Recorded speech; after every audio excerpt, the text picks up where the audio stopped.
Olá, sejam bem-vindos a mais um resumo da semana. Apesar da semana ter sido bem curtinha, nós tivemos um feriado aí no meio e, como vocês sabem, Brasília só funciona de terça a quinta-feira. Então esse feriado comeu uma boa parte da semana política. Tivemos algumas notícias que são dignas de nota. E, como eu sempre digo, resumir tudo em uma hora é uma missão muito difícil, por isso que eu trago reforço de peso. Ricardo Rose, muito obrigado por estar aqui conosco para dar um resumo de que aconteceu na semana e sempre ilustrar com seus comentários sobre a política nacional e internacional. Obrigado mais uma vez pelo convite, é sempre um prazer falar contigo e com todos que acompanham Política do Bom Senso, para a gente falar um pouquinho de política e do que está acontecendo no mundo de maneira geral. Vamos lá. Outro assunto além de guerra, porque pelo menos na Jovem Pan o Ricardo só fala disso. Tem bastante tempo falando de guerra, um assunto triste, mas que tem rendido bastante, a guerra no Oriente Médio, e lá na Jovem Pan a gente tem falado bastante, tem feito uma grande cobertura sobre a guerra, e nas minhas participações, em especial no Linha de Frente, mas também num outro programa que eu faço na Jovem Pan, no de domingo, também tem muito sobre a guerra do Iraque. Tá na roda. Exatamente. Muito sobre a guerra, a gente tem falado bastante. Infelizmente, né? É um assunto triste. Vamos trazer a discussão aqui para para o Brasil, especificamente para o Espírito Santo. Vocês sabem que tivemos a discussão sobre o imposto sindical, a volta da contribuição ou não, etc, etc, etc. E aí o STF decidiu que, tendo o direito de oposição, a pessoa pode exercer ou não. Em não exercendo, a tarifa é exigível. E o que acontece? Lá em Espírito Santo, os trabalhadores da área de saúde vêm relatando uma dificuldade muito grande em fazer a oposição. O 1% do salário que seria descontado, eles estão relatando muita fila, e que o e-mail que foi disponibilizado pelo sindicato capixaba não está funcionando. Nós tivemos aqui, por exemplo, a informação de que esse sindicato só está recebendo a oposição das 13 às 16 horas. É menos do que o horário bancário, né? E nós tivemos na semana passada uma decisão do TST, Tribunal Superior do Trabalho, dizendo que só é válida a contribuição sindical quando tiver o exercício livre e amplo da oposição. Nesse caso aqui, você acha que está tendo essa livre e ampla direito à oposição, Ricardo?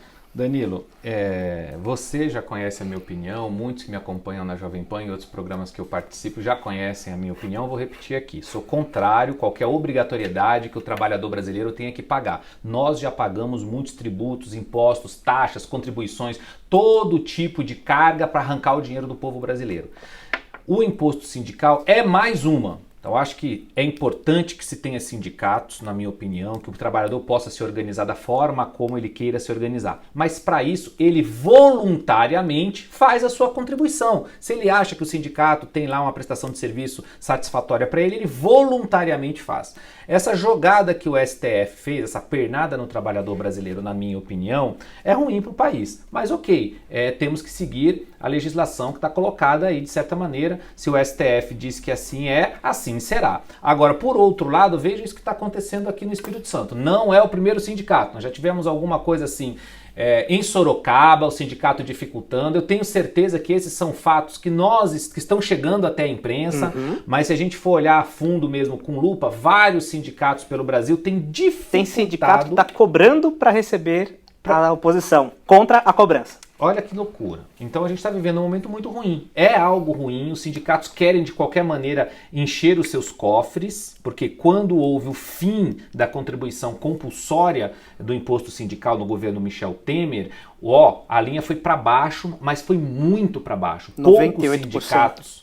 Poucos sindicatos sobreviveram de fato a essa alteração, mostrando que o cidadão trabalhador não queria contribuir compulsoriamente para os sindicatos. Voluntariamente, perdão. Agora voltou essa lógica, o cidadão está correndo até o sindicato e os sindicatos têm sim que receber via e-mail, via as mídias digitais ou qualquer outro caminho que facilite a vida do trabalhador. No fim do dia, o que deveria ser observado é sempre facilitar a vida do trabalhador, seja ele querendo contribuir, seja ele não querendo contribuir, e então fazer a sua manifestação por escrito. Mas os sindicatos dificultam o máximo que eles podem, Danilo, o que é absurdo, na minha opinião. Eu também sou contrário, eu acredito que a Constituição diz lá que um direito fundamental do ser humano ter a livre associação, portanto eu posso não me associar a quem eu quiser, não me associar inclusive. Aqui você é um associado compulsoriamente. Apesar disso, eu tive uma entrevista com o Antônio Neto, que eu vou deixar o link aqui embaixo, que ele comentou o seguinte: Antônio Neto do PDT é um sindicalista, ele deu uma entrevista pra gente ano passado, e ele comentou o seguinte, quando nós discutimos sobre imposto sindical. Ele falou, ok, entendo que você é contra, mas até o não sindicalizado vai receber o benefício que o sindicato eventualmente negociar. Aí eu fiquei pensando, realmente, tem essa questão. Se você não quer ter o sindicato, não quer contribuir, é tudo seu direito. Porém, deve-se analisar aí algum mecanismo para que também o sindicato não trabalhe de graça para os que trabalham, né? Fica aí também essa provocação. Realmente é uma questão que ele me deixou com a pulga atrás da orelha. Eu falei, vale a pena realmente pensar nesse ponto, porque eu não tinha pensado nisso.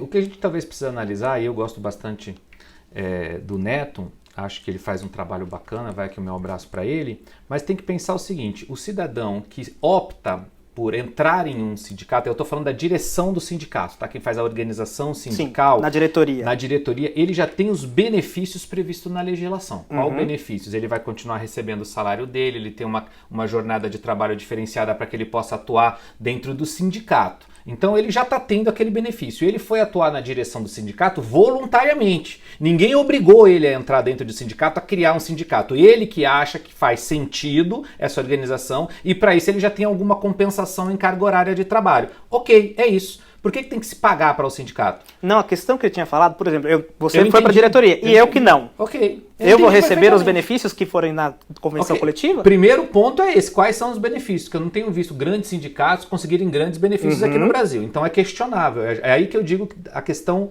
não ser compulsória. Mas o que eu estou querendo dizer é que o cara que está na liderança do sindicato, ele já tem, aspas, alguns benefícios. Para onde vai todo o dinheiro arrecadado para os sindicatos? Que eu tenho certeza que o nosso telespectador aqui, que você se recorda, Danilo, que há alguns anos o dinheiro do sindicato era muito gasto naquelas festanças no 1º de maio com shows de sertanejo, de pagode, não sei de que. É dinheiro para líder sindical e para Brasília, dinheiro que era usado para defender causas ideológicas dos sindicatos. É isso que muitos trabalhadores não querem que aconteça. Então, quer dizer, se o sindicato tinha dinheiro para fazer tanta festança, não precisava de todo esse dinheiro. O dinheiro do sindicato é para manutenção do sindicato.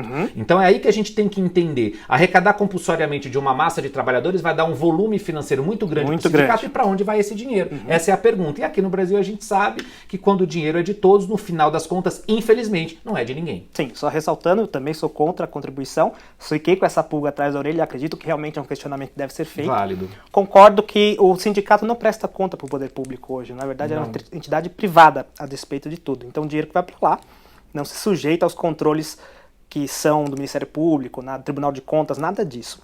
Uma questão interessante, você comentou aí das manifestações. Realmente, aqui pertinho do Campo de Marte, tinha umas manifestações, umas festas de 1º de maio gigantescas.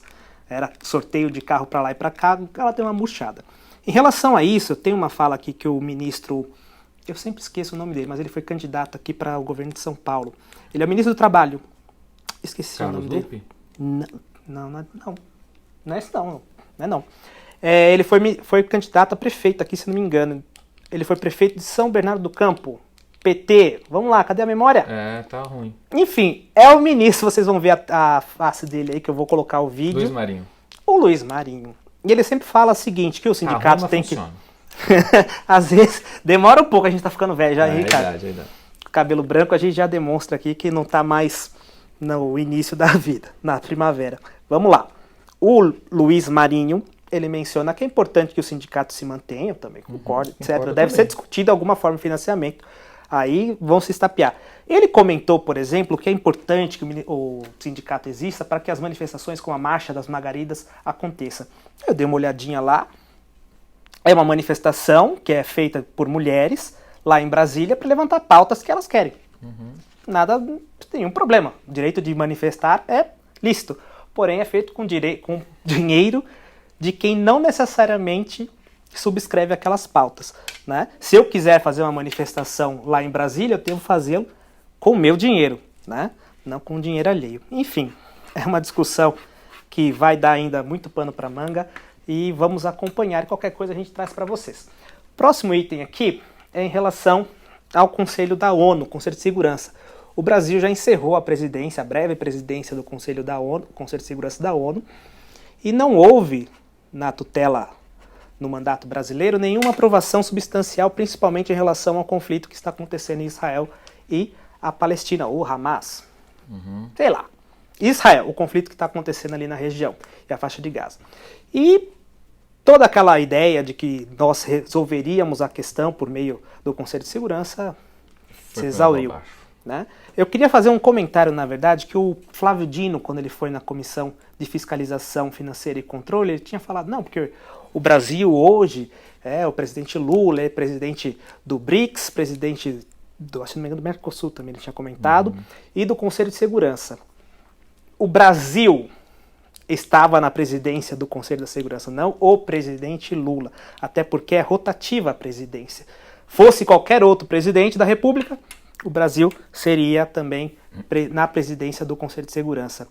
Ricardo, o Conselho de Segurança, você acha que ele deve ser reformado? Porque não parece que ele tem utilidade, ou até as decisões que são tomadas lá não são vinculantes, os países, principalmente os fortes, podem vetar.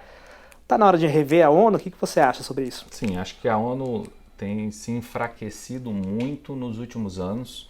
E esse conflito no Oriente Médio recente entre Israel e o Hamas, eu gosto de frisar bastante isso aqui, porque eu acho que a grande briga de Israel nesse episódio não é contra o povo palestino, é contra o Hamas, que atentou contra o Estado de Israel. A carta de fundação do Hamas prega em um dos seus itens a extinção do Estado de Israel. O Hamas, que é um grupo terrorista. Não é o caso dos palestinos, ok? Os palestinos árabes ali que podem ter o seu não gostarem de Israel e tal, mas a grande maioria dos palestinos, na minha opinião, quer a paz, pode não gostar de como está constituído o Estado de Israel, ter as suas controvérsias, mas não é pelo terrorismo que eles atuam. Então separar palestinos de Hamas, que é um grupo de terroristas e agiu de forma terrorista, matando as pessoas, fazendo coisas absurdas com pessoas de todas as nacionalidades, inclusive brasileiros, tá? Outro ponto, o Brasil passou pelo Conselho de Segurança de forma mantendo a tradição de ser um anão diplomático. Nada aconteceu. Levou uma resolução, é verdade que a resolução que mais próximo chegou de ser aprovada, teve a maior votação favorável, mas teve o veto dos Estados Unidos. O Conselho de Segurança tem 5 países que são membros, vamos chamar de membros plenos, fixos. Membros que têm um poder absoluto e têm o poder de veto, ou seja, qualquer proposta no Conselho de Segurança, se tiver uma contrariedade de um desses 5 membros, Estados Unidos, China, Rússia, França e Reino Unido, qualquer um desses 5, se disser não, a proposta não é aprovada. Ela pode ter sido aprovada por todos os outros membros e tem vários outros membros rotativos, dentre eles o Brasil, e essa presidência que está tentando há muito tempo virar um membro permanente. E ainda não conseguiu. Coincidentemente, a presidência do Conselho de Segurança caiu nesse mandato do presidente Lula, como você mesma falou, poderia ser qualquer outro presidente, a presidência seria do Brasil neste período. Acabou agora no dia 31 de outubro, agora a presidência em novembro fica com a China, que já chegou fazendo pressão, porque ela quer um corredor humanitário. Olha que loucura, a China, isso mesmo, a China está exigindo de Israel a abertura de um corredor humanitário ali no sul da faixa de Gaza, divisa com o Egito, na passagem de Rafah. Eu particularmente, nesse item, acho Será que ela vai votar um corredor humanitário também lá na região perto do Tibete, onde eu preciso ver se quando chegar a questão em Taiwan, nessa região, se ela vai ter a mesma consideração. Mas enfim, um corredor humanitário, bolsões humanitários é importante que a comunidade internacional, e aí vem a falha do Conselho de Segurança e da ONU de maneira geral, que vem se tornando cada vez mais, aspas, insignificante, apesar de ser um local onde essas discussões devem acontecer. Hoje é o que nós temos para poder colocar, seja israelitas e palestinos frente a frente, no diálogo. Essa é a casa. Ela vem se enfraquecendo, até porque o modelo que a ONU tem, em especial o Conselho de Segurança, é o modelo daqueles que venceram a Segunda Guerra Mundial. E o quadro geopolítico hoje alterou. Hoje nós não temos só a grande potência dos Estados Unidos contra a grande potência da Rússia. Não é mais assim que funciona. A coisa está mudando. Nós temos hoje lideranças multipolarizadas, tendo a China, o bloco da União Europeia, países importantes que estão compondo os BRICS, como o próprio Brasil, são países grandes e tal, e os Estados Unidos com a sua hegemonia de sempre. Todos esses grandes países têm alguma influência, como eu falei, os 5 no Conselho de Segurança com voto como membros permanentes. Então, acho que sim, há necessidade de a gente rever como funciona o Conselho de Segurança e a ONU de maneira geral. Acho que a ONU está deixando a desejar muito no conflito em Israel agora, porque se nós não tivermos uma unidade internacional ali, nós vamos ter problemas. Israel já está falando em conseguir criar ali dentro da faixa de Gaza uma zona de segurança, ou seja, invadir Gaza e ficar com um pedaço como zona de segurança, o que na minha opinião é um problema. Acho que Israel, tendo os Estados Unidos como aliado, tem que buscar a Liga Árabe, os países que estão no entorno, para dialogar o que vai acontecer no pós-guerra, no pós-conflito, porque é aí que está o segredo. Eles teriam que fortalecer uma liderança moderada. O grande problema do conflito na região são as lideranças.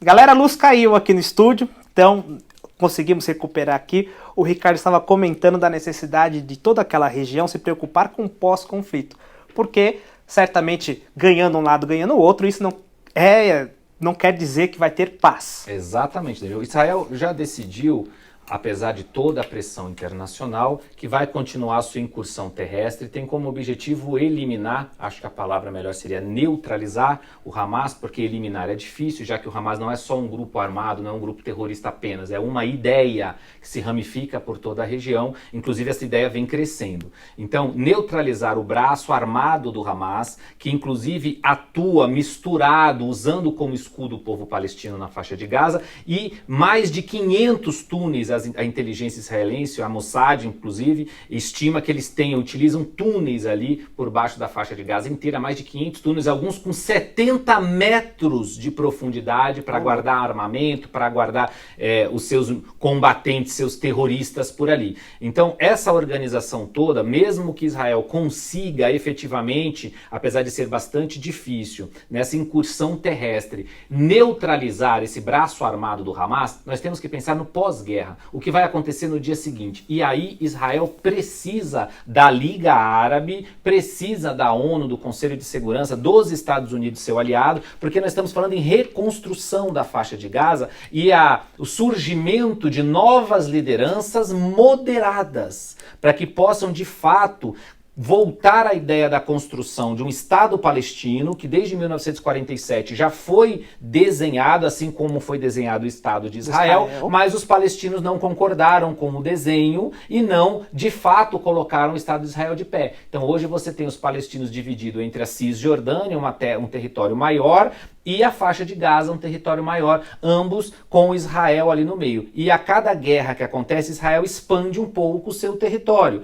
E aí a gente precisa rever também, é importante dizer que essa expansão de Israel, na minha opinião, precisa ser revista. Talvez, eu acho que o melhor modelo é um modelo que já foi desenhado em 47, do território de Israel e do território palestino. A gente tirar do papel o território palestino, dar um lugar para os palestinos, ajudar financeiramente aí a Liga Árabe e os países da ONU e ter Jerusalém como uma zona neutra, porque ali a gente tem grandes marcos importantes das três grandes religiões. Então talvez nesse momento nós temos Jerusalém controlado aí talvez pela ONU, para que a gente possa ter um período mais longevo de paz naquela região.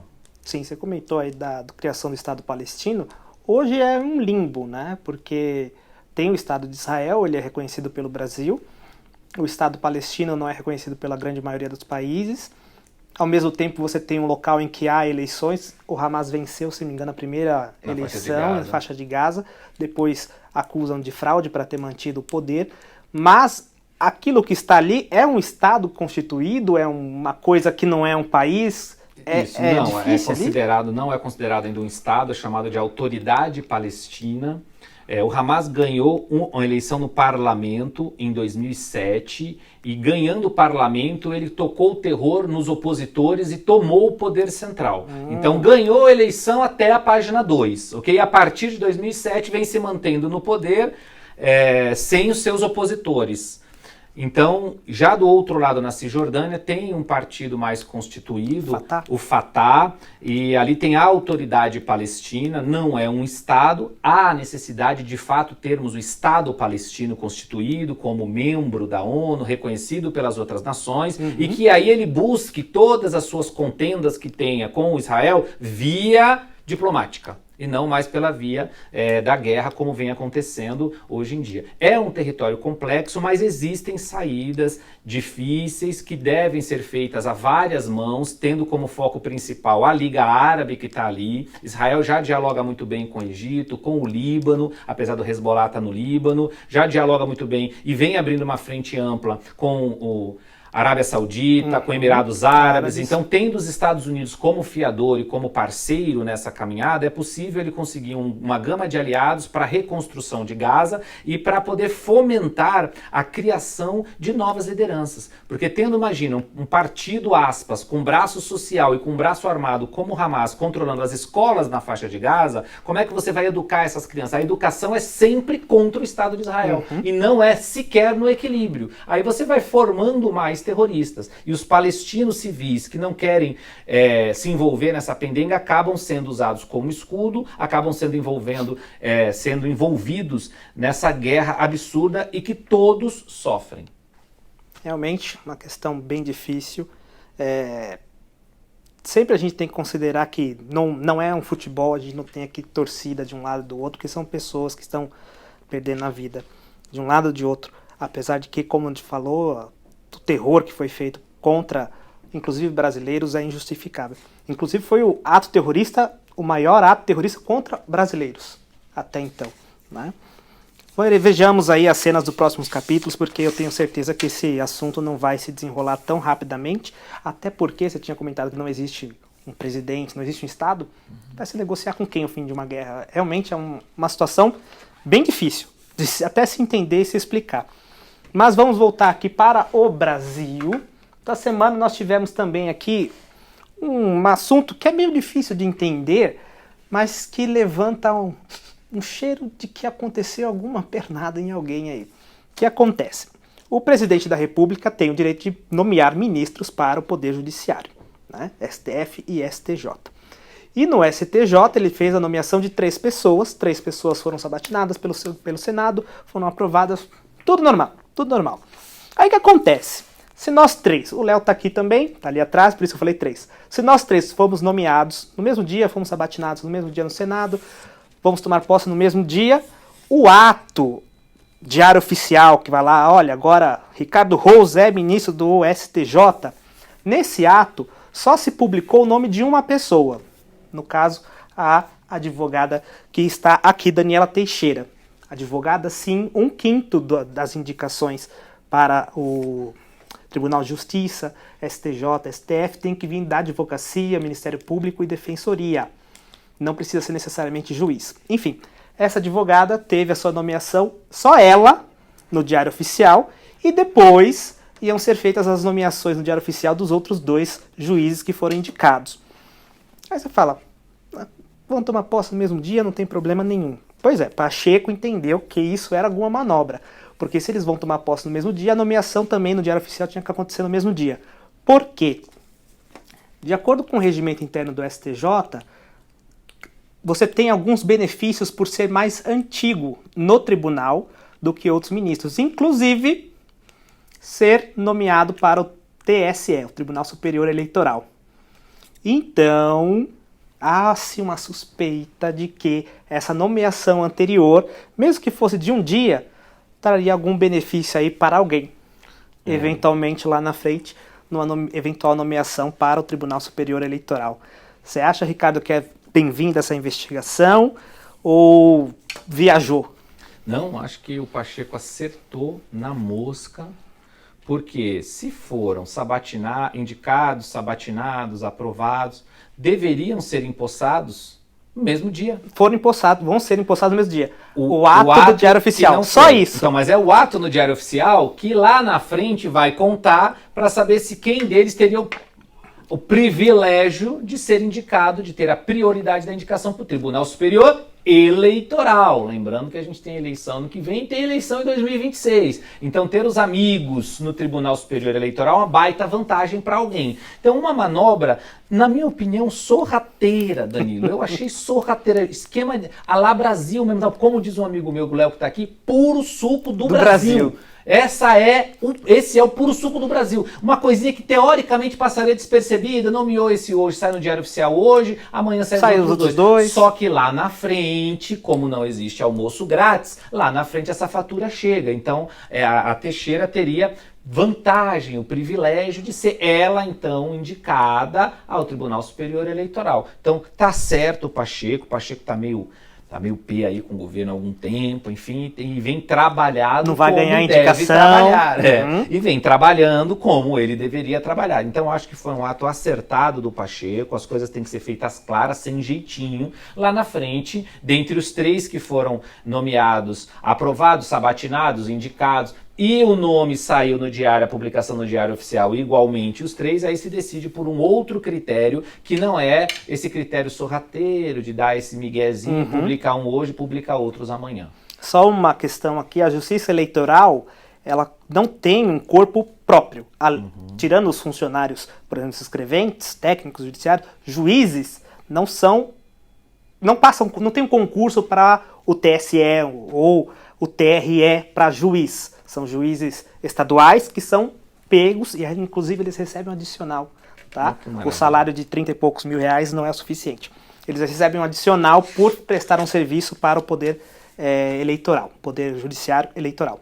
E nas cortes superiores também a mesma coisa. Vem ministro do STF, vem ministro do STJ e quem seriam esses ministros? De acordo com o STJ, os mais antigos. Então existe aí essa ideia de que alguma coisa errada. O puro suco do Brasil, talvez dessa vez, não vai para frente. Ricardo Rous, o Brasil está num buraco negro. Não pode falar isso, na verdade. Não. De acordo com a ministra Aniele Franco, da Igualdade Racial, falar buraco negro é racista. Nós temos um vídeo aqui no canal, é um vídeo curtinho, 3 minutos, eu vou deixar o link aqui embaixo, mas era uma entrevista para o Bom Dia Ministro, que é como se fosse um podcast que acontece lá na TV Brasil. E a ministra estava falando sobre a necessidade de ter letramento racial. Eu gosto que cada vez é uma expressão diferente nova que vem. Enfim, letramento racial, e que isso deveria ser ensinado nas escolas para que termos racistas fossem evitados. Aí ela comentou 2. Denegrir, que tem gente que diz que é racista, tem gente que não. Enfim, aí realmente existe eu acredito que existe uma coisa aí difícil de entender, mas enfim. Mas ela sacou outro, que essa eu não consigo, por mais que eu tente, eu não consigo defender, que é o Brasil, nós saímos desse buraco negro, essa foi a fala dela. E ela considerou essa expressão racista. O que você... Eu não consigo defender, de verdade. Você consegue entender aí qual foi a lógica dela, Ricardo? Danilo, eu vou ser gentil, educado, polido aqui nas palavras, para falar com a ministra que anda nos morros do Rio de Janeiro sem capacete, desrespeitando a lei de trânsito e dizendo que nas comunidades é perigoso desrespeitar a lei da comunidade. Uma ministra de Estado dando um mau exemplo. E por falar em mau exemplo, é uma ministra de Estado, essa que fala do buraco negro, que usa jatinho da FAB para assistir final de campeonato de futebol, e a assessora dela, que também usou o jatinho da Força Aérea Brasileira, lembrando, tem outros ministros usaram voos comerciais. Sim, como o Silvio Almeida. Que foi naquela cerimônia também, que ela tinha alegado que iria, mas usou o voo comercial. Exatamente, dando exemplo que é o correto. Essa ministra, não a do buraco negro aqui, não, ela precisou de um jatinho particular, o jatinho da FAB, da Força Aérea Brasileira, pago por você, contribuinte, por todos nós contribuintes. Levou uma assessora que não bastasse participar da festa futebolística a qual elas foram participar, ainda ofendeu o povo paulista, chamando, eu nem lembro as palavras, torcida raciste, europeia, enfim, foi exonerada, justamente só foi exonerada por pressão, se não fosse a pressão da sociedade, estava lá até hoje cometendo as atrocidades racistas que aquela assessora cometeu sobre a anuência, entre aspas, porque se eu escolho para ser meu assessor alguém, eu sei um pouco do perfil, do comportamento daquele assessor. É importante dizer que a pessoa foi demitida, ok, mas, então, ministra, Os estudantes brasileiros precisam de recursos para fazer o ensino fundamental de qualidade. Boa parte dos estudantes brasileiros não sabe escrever, não sabe interpretar um texto. Os hospitais brasileiros não têm leito para todo mundo. Demora 3, 4, 6 meses para as pessoas fazerem um exame aqui. Então eu acho, mas eu só acho, que nós temos várias outras prioridades. E na educação, a primeira delas é fazer com que as nossas crianças de fato saibam ler e escrever. Do que a gente ficar falando bobagem, na minha opinião. Racismo é uma coisa séria e a gente combate o racismo com respeito e com leis mais rígidas, que de fato punam aqueles que cometerem os crimes. Agora a gente ficar no discurso, no blá blá blá, de quem não tem nada para apresentar para a nossa sociedade, eu acho que é bem complexo. Então eu vou ser bem polido aqui com a ministra, bem educado. Enfim, sigamos, né? Temos pontos de vista distintos. Realmente, como você tinha comentado aí, o racismo existe, ele é vil e ele deve ser combatido. E eu acredito que esse tipo de discussão só banaliza a questão, faz com que a questão não seja lidada com a seriedade que ela exige. Racismo existe e não é o termo do buraco negro, que é um termo científico, né, que vai agravá-lo ou não.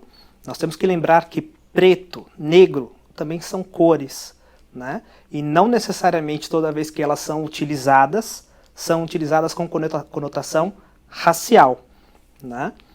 Inclusive aqui, buraco negro por ausência de luz, né? O preto, a cor preta, né? A ausência de luz.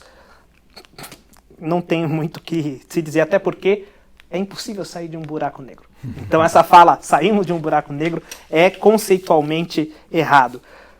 Enfim, você tinha comentado aí muitas coisas que a ministra está levantando, enquanto isso a gente podia estar com educação básica. Exato. Na escola, né? Respeito sim ao diferente, né? Até a educação básica precisa melhorar. Alfabetização, nós não temos nem dinheiro para isso ultimamente, né? Então realmente precisa ser revista aí muito sobre as prioridades do nosso governo. Enfim, prioridade também o governo está dando para a área da cultura. O governo já anunciou aí um belo dinheirinho, cerca de 3 bilhões por ano para a área da cultura. E uma pessoa em específico está no centro aí da discussão, que é o Eduardo Costa. É isso o nome dele, né? Uhum. Ele foi um dos, não posso dizer, cabo eleitoral de Bolsonaro. Ele tinha dito no passado o seguinte, quando o Bolsonaro foi eleito: quem quiser ganhar dinheiro agora vai caçar um serviço, vai capinar um lote, vai bater uma laje, vai caçar o que fazer. Acabou a mamata, acabou a safadeza. Dinheiro da Lei Rouanet, nunca mais. Ok, é justo você ter um posicionamento. Porém, ele apresentou um projeto de R$996 mil para um projeto de valorização da cultura, da música tradicional mineira. Você acha que existe uma contradição aí, Ricardo, em ele defender que dinheiro da Lei Rouanet nunca mais e apresentar um projeto de quase R$1 milhão? Eu acho que aqui tem aquele dito popular, né? Não pode com eles, junte-se a eles. É errado, o exemplo é errado. Se ele não concorda com a lei, não pode utilizá-la. Eu, particularmente, gosto do projeto da Lei Rouanet. A utilização equivocada da Lei Rouanet é que, para mim, é ruim para a nossa sociedade. Então aproveita e dá uma destrinchada como que funciona. Porque a ideia das pessoas é que existe um fundo e o governo fala, toma. Não, não é assim que funciona. A Lei Rouanet é uma lei de incentivo fiscal. Você tem um projeto cultural, você precisa de financiamento para esse projeto, tem dificuldade de buscar financiamento para esse projeto, você pode inscrever esse projeto, a lei, todo o edital, toda a inscrição é tudo digital, é relativamente fácil, qualquer cidadão brasileiro com CPF, qualquer CPF ou CNPJ pode inscrever com algumas regras ali o projeto. Você inscreve o seu projeto, se o governo vai analisar o projeto, muito provavelmente, se bem escrito, bem enquadrado, ele será aprovado, e aí vamos imaginar que o projeto que um cidadão escreveu seja de R$100 mil para ele fazer peças teatrais em escolas. Estou dando só um exemplo aqui hipotético, ok? Aí ele apresenta esse projeto, o projeto sendo aprovado, ele pode captar empresas dentro de um enquadramento ali que a lei vai delimitar, e essas empresas, ao invés de pagarem impostos para o governo federal, como o imposto de renda, por exemplo, elas doam para o projeto aprovado pela Lei Rouanet e abatem isso do imposto de renda. Então, simplesmente você ter o projeto aprovado na Lei Rouanet não significa nada, quase.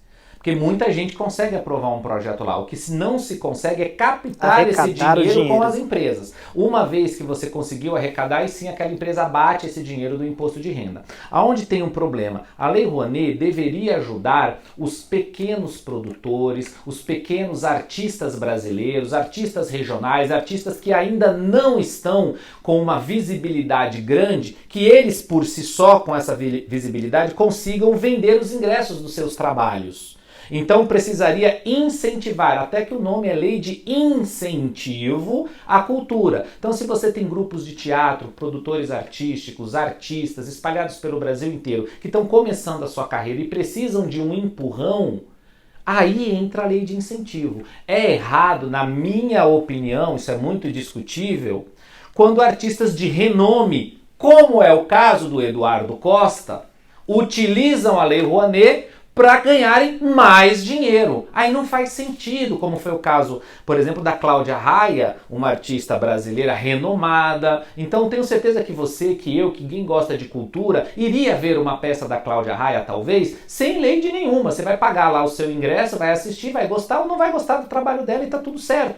Porque o próprio nome dela atrai para o projeto que ela está fazendo. Ela foi buscar 5 milhões de reais para desenvolver um trabalho dela. É aí que eu acho que está o grande problema da Lei Rouanet. Quando você dá 5 milhões de reais para Cláudia Raia e deixa artistas da periferia de São Paulo, da periferia de grandes cidades, do interior do Brasil, sem nada, com R$0 para desenvolver uma arte regional, um trabalho regional. Essa disparidade que hoje ganha dinheiro com a Lei Rouanet, quem já é famoso, que eu não concordo. Mas a gente tem que incentivar a cultura no Brasil, nós precisamos, como várias outras áreas. A cultura dentre elas. Realmente existe a Lei Rouanet, existe o PROAC no estado de São Paulo e o PROMAC na cidade de São Paulo. E aí você, em outro estado, também deve ter algum programa de incentivo e a outra cidade também tem. É só procurar a Secretaria de Cultura. E realmente existe essa inversão de valores, né? O artista, eu não gosto de sertanejo, mas eu já vi esse cidadão em muitos lugares aí, então acredito que seja uma pessoa... Não, ele é bem famoso, ele tinha uma parceria com o Leonardo, chamado Cabaré, ou seja, que foi muito famosa no Brasil, a galera conhece. Certamente o Eduardo não precisaria disso. Da Lei Rouanet, ainda mais ele que criticou. Okay? Se ele estivesse defendendo, tá tudo bem, tá no barco, vai no barco. Mas você critica num momento e no outro momento você se utiliza daquilo, o nome disso é hipocrisia. Verdade. Inclusive, existe um ponto de vista que eu achei bem interessante em relação à Lei Rouanet, a forma como é feito hoje, do cinema. Né? Existe a captação de recursos através da Lei Rouanet para fazer o cinema, e aí existe a necessidade de uma contrapartida social, que é dar os ingressos, etc. E isso faz com que eu não me preocupe com o teor do material que eu vou apresentar, até porque já está praticamente pago. E isso, tem pessoas que defendem que esse tipo de lei desincentiva a produção cultural brasileira, porque a qualidade, segundo essas pessoas, é colocada em segundo plano, uma vez que você apresenta o projeto e ganha o dinheiro, precisa fazer mais do quê? Né? Além de uma mera formalidade de apresentar as notas fiscais. Sim.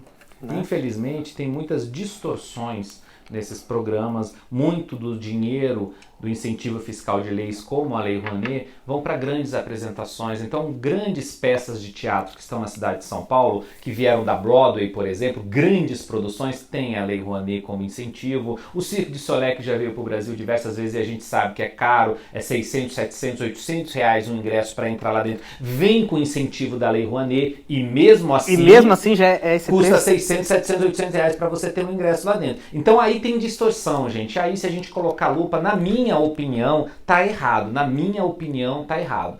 São Paulo, por exemplo, São Paulo, Rio, as grandes metrópoles brasileiras comportam que venham grandes peças de teatro, essas renovadas lá nos Estados Unidos, na Broadway e tal, e o próprio público pagante suporte financeiramente os custos de uma peça dessa, que são caros. São bastante caros, são grandes produções. O Cirque du Soleil também, que é um belo trabalho circense, mas ter aí o dinheiro público envolvido ali, e mesmo assim o cidadão pagador de impostos tem que pagar duas vezes, porque ele paga através do incentivo e depois ele paga através do ingresso direto. Isso aí precisa ser repensado, reestruturado. De novo, para mim, lei de incentivo é para os pequenos e médios produtores brasileiros. Para isso deveria ter uma alteração legislativa. Sim, Congresso Nacional. O Congresso Nacional, os deputados federais aí poderiam se mexer para fazer isso. Tipo, estabelecer um teto. Estabeleceu o teto no governo do Bolsonaro, verdade seja dita, até esse teto foi trabalhado. Deu um oba-oba danado entre os grandes artistas. Porque quando você é um grande artista e participa de um projeto da Lei Rouanet, você recebe o seu cachê. E o cachê de um grande artista, ele é muito mais caro do que um cachê de um artista que está começando agora. Então é destinado da verba da Lei Rouanet, quando um projeto é aprovado e é captado, para aquele artista um valor alto. Então aquele artista, na verdade, não está fazendo nada de social. Ele está recebendo um dinheiro que foi captado por uma empresa e o cidadão brasileiro pagando duas vezes. Então, quando você tem, no governo Bolsonaro foi estabelecido um teto. Se eu não estou enganado, não lembro exatamente aqui, mas era de R$3.000 por apresentação. Então, ou seja, é um teto razoável, só que não é razoável quando o artista já tem renome, que é um artista que cobra não 70, 100, 200 para ele, ou para outros artistas que reclamaram bastante à época. Essa discrepância nós precisamos ajustar na legislação. Foi ajustado de forma administrativa via Ministério da Cultura, não foi ajustado por lei, então quando mudou o governo, mudou essa normativa, agora não tem mais esse ajuste que eu particularmente achava bastante interessante. Perfeito. E aqui então, deve haver uma discussão se isso é dinheiro público ou não, porque é um imposto que não foi recolhido. Isso, né? Mas na minha opinião, já cortando você e peço desculpas Imagina. por isso, é dinheiro público, porque assim, apesar de ser dinheiro privado, houve a troca, houve a substituição tributária. Então aquela empresa só patrocinou aquele projeto porque ela teria que pagar o imposto ao governo, ela não vai mais pagar o imposto na mesma proporção que ela aportou naquele projeto, e naquele projeto ela ainda vai ter a publicidade, ainda vai ter o benefício de ganhar ingressos para dar aos seus colaboradores, de ter sua marca exposta em toda a comunicação daquele projeto. Então para o empresário é um baita de um negócio também. Aí eu vou ter que pagar o imposto de qualquer maneira. Tenho que pagar o imposto, é obrigatório. O nome é imposto, não é voluntário. Então, já que eu tenho que pagar o imposto e eu tenho a oportunidade de colocar aqui num projeto, e esse projeto vai me dar ingresso para eu dar para os meus colaboradores, esse projeto vai colocar a minha marca e eu vou ficar pagando eu tenho uma responsabilidade social danada, que na verdade eu não tenho, porque se eu tivesse responsabilidade social mesmo, eu botava o patrocínio direto sem a necessidade da substituição tributária. Porque é plenamente possível. Plenamente, muitos inclusive o fazem, tá?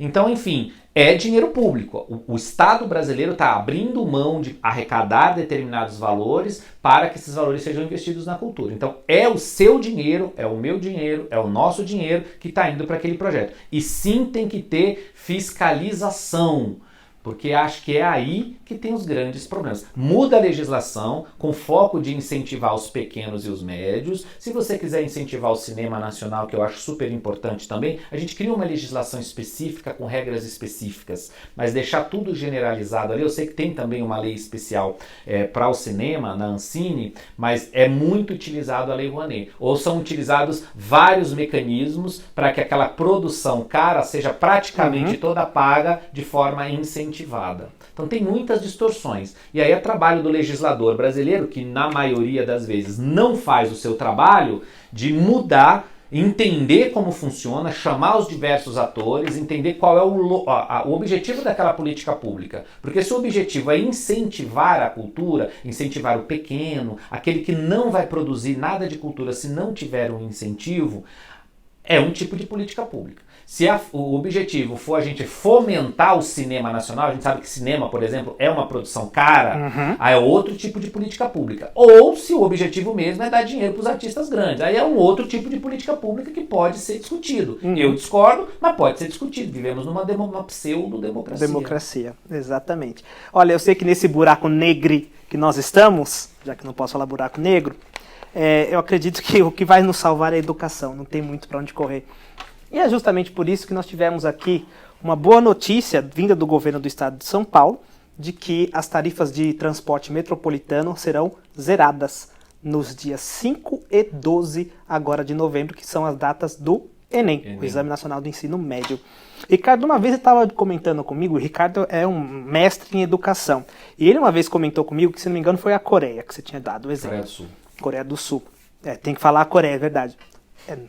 Você tinha comentado que simplesmente no dia do exame do Enem coreano, sul-coreano, as cidades param para que não haja nenhum empecilho para que o exame seja realizado, né? E aqui a gente tem os atrasados do Enem, já virou meme muitos anos, sempre tem repórter na frente ali da Uninove da Barra Funda, é Uninove, né? É. Da Uninove Barra Funda, querendo ver se algum atrasado chegou, entrevista, enfim.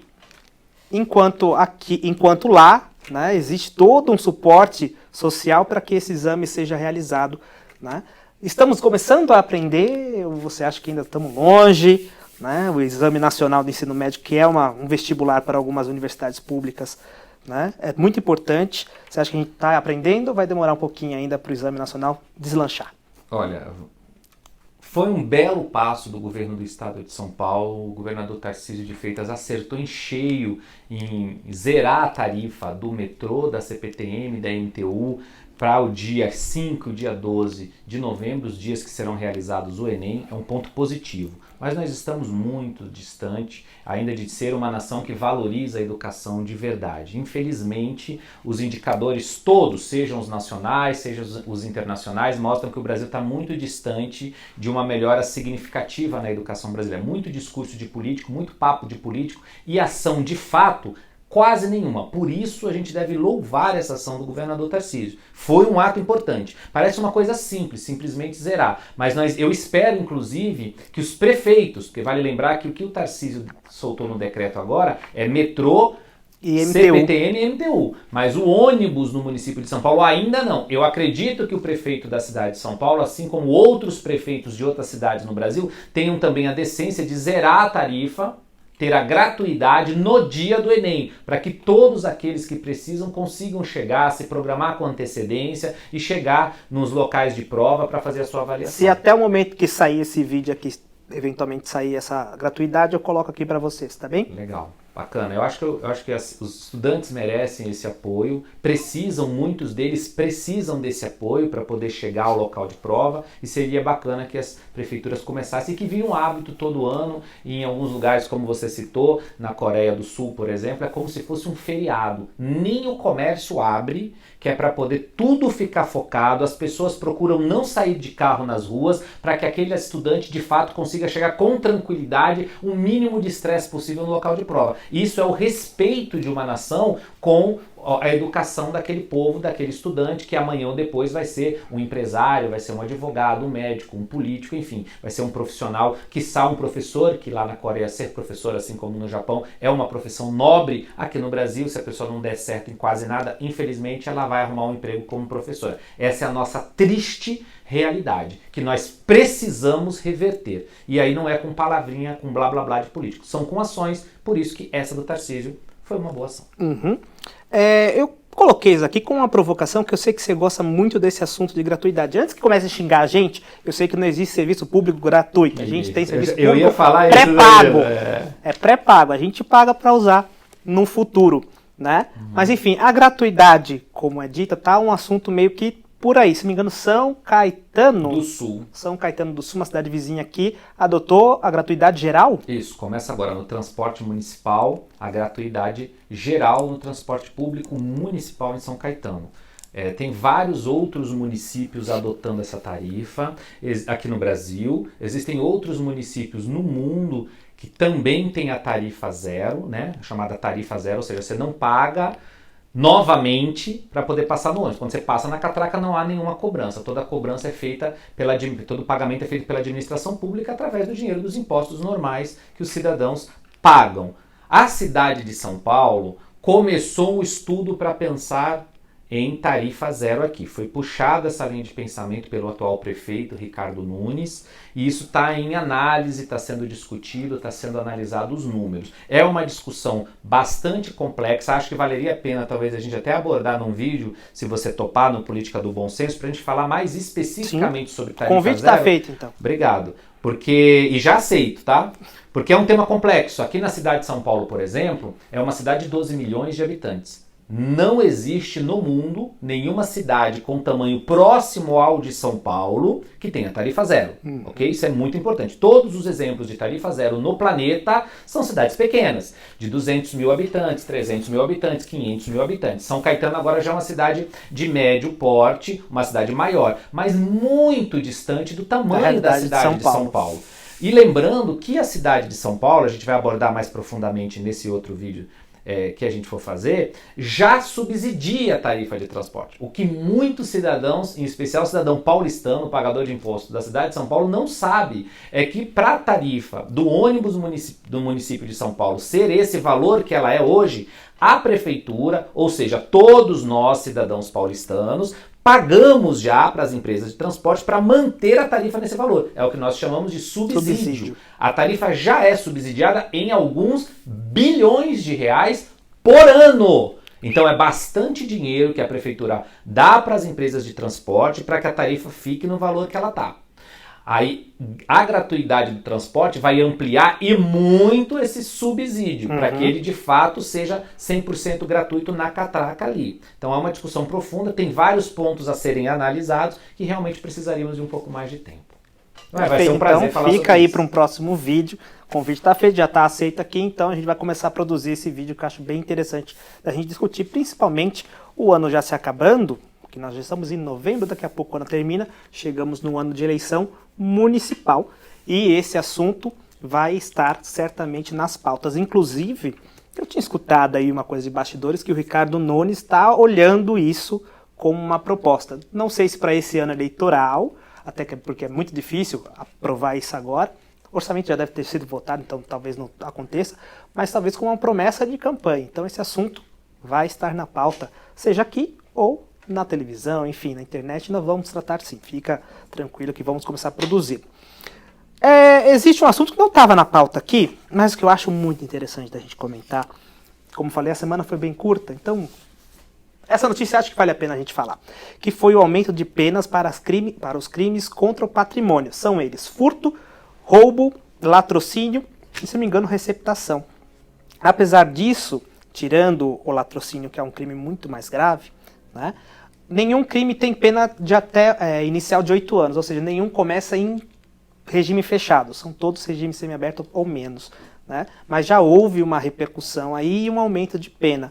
Isso porque no Brasil acontece, infelizmente, muito furto, muito roubo, seja de celulares, né, aqui no centro da cidade de São Paulo e outras cidades também, e houve uma ampla discussão no Congresso Nacional se isso era a medida adequada. Alguns dizem que não é com penas altas que se combate o crime, outros entendem que sim. O importante é que o PL foi aprovado e segue para o Senado para nova votação, e aí, se for aprovado, para o presidente da República para sanção. Quer comentar alguma coisa sobre esse assunto, Ricardo? Eu acho que primeiro válido, eu acho muito válido, sim. Eu acho que crime se combate, sim, entre outros fatores, com punição. Se não tem punição, por que não? Então, é bem complexo. Então, vale aqui uma salva de palmas ao deputado federal Kim Kataguiri, que foi quem promoveu o projeto, foi quem propôs o projeto, conseguiu a articulação do projeto e a aprovação do projeto na Câmara dos Deputados. Acho que qualquer aumento de pena no momento que a gente vive, um aumento da criminalidade no Brasil, é significativo, é um sinal para a sociedade brasileira, para os criminosos, para os vagabundos no Brasil, de que vai pagar se cometer crime. Primeiro ponto. Então acho que é importante, ponto positivo. O que eu acho que vale a pena destacar aqui é que grande parte da bancada do PT, do Partido dos Trabalhadores e de partidos de esquerda votaram contra o projeto.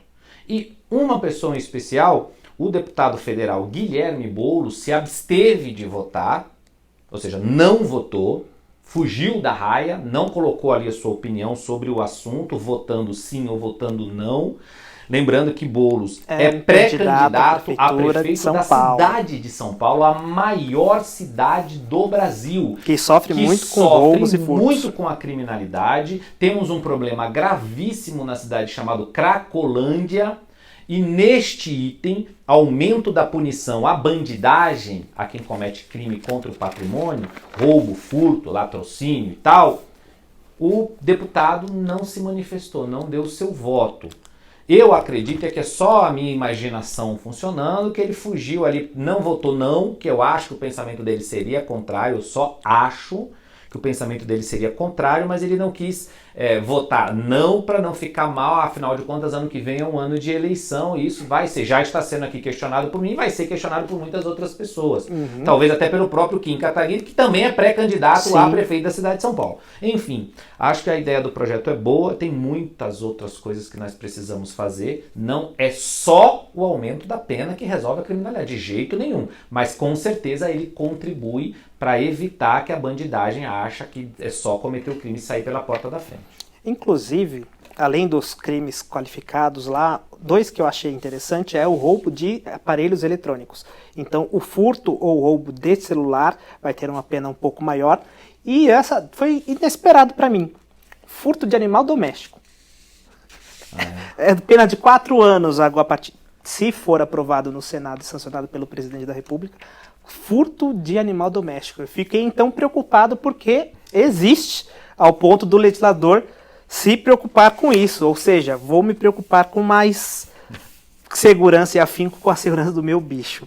Enfim, Ricardo, como eu falei, a semana foi curta, não tinha muito assunto além desses aqui, né?